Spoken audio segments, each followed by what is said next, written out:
अस्सलाम वालेकुम। उम्मीद है कि सारे दोस्त खैरियत से होंगे। वक्त की तब्दीली का शिकवा, हालात के बदलने का शिकवा हम सब लोग करते हैं। और मेरी उम्र के वो लोग जो कि पिछली सदी में पैदा हुए, हमने वक्त को बड़ी तेज़ी से बदलते हुए देखा। कितनी ऐसी रिवायात हैं जो बदल गईं। आज हम उनका तज़किरा भी करते हैं, याद करते हैं कि ऐसा होता था, आजकल ऐसा नहीं होता।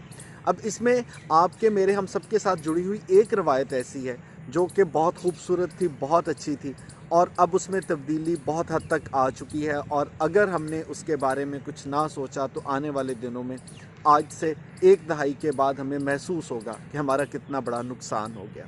और उस नुकसान के बहुत से लोग ज़िम्मेदार होंगे, जिनमें हम ख़ास तौर पे शामिल हैं।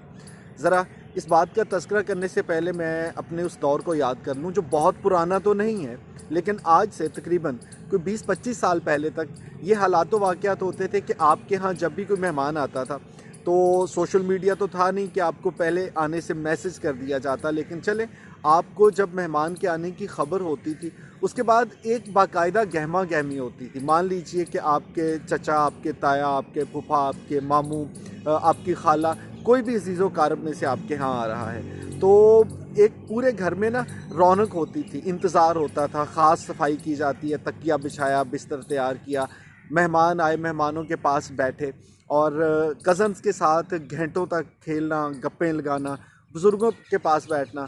और वो बुज़ुर्ग जो कि आपको बात बात पे कुछ समझा भी दिया करते थे, डांट भी दिया करते थे, बहुत से अपने वक्त के किस्से कहानियाँ सुना के आपको बातें समझा भी दिया करते थे।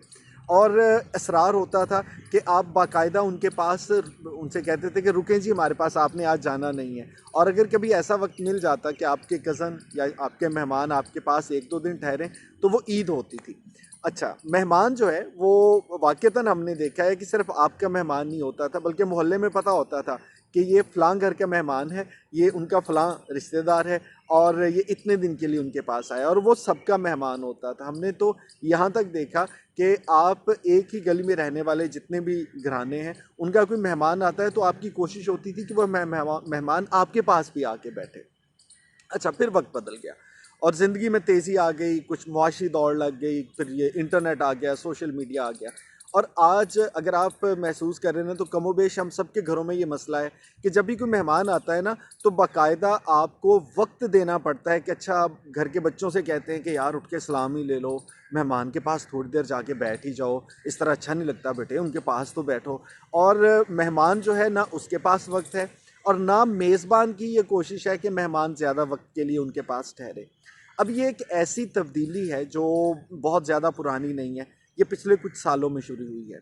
इसका बहाना कोई भी लगा दें, कह दीजिए कि वक्त नहीं मिलता, कह दीजिए कि आजकल मसरूफ़ियत ज़्यादा है तो जनाब इसकी वजह से मेहमान के पास बैठने के लिए किसके पास टाइम है, कह दीजिए कि आपकी ज़िंदगी में और भी 100 झंझट हैं, इतने काम करने हैं, अभी आप इतने फ़ारिग नहीं हैं।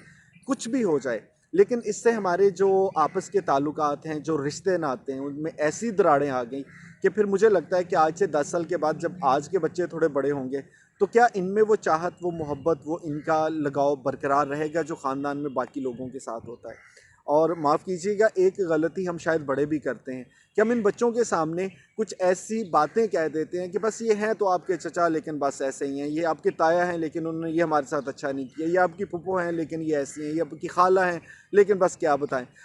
ये वो बातें जो बच्चे अपने जहन में ले लेते हैं, घर वालों से सुन के पुख्ता हो जाती, फिर उनको शायद ये लगने लगता है कि ये हमारे रिश्तेदार बस नाम के रिश्तेदार हैं, क्या फ़ायदा इनके पास बैठने का, क्या फ़ायदा इनको वक्त देने का।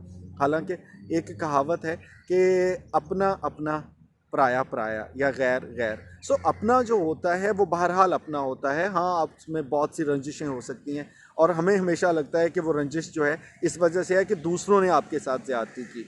हम इंसान हैं, हो सकता है हमारी तरफ से भी कोई कमी कोताही हुई हो, लेकिन मिल मिला के इस मसले का हल जो है वो हमें आज की नस्ल को करना है। और वो ये है कि आप उनको ये बताएं, ये समझाएं कि हमारा मज़हब कहता है कि मेहमान की आमद कितना आपके लिए फ़ख्र की बात है और कितना आपके रिस्क में बरकत का सबब बनती है। आप उनको बताएं कि मेहमान की आमद जो है उससे कितनी खुशियाँ वाबस्ता हैं।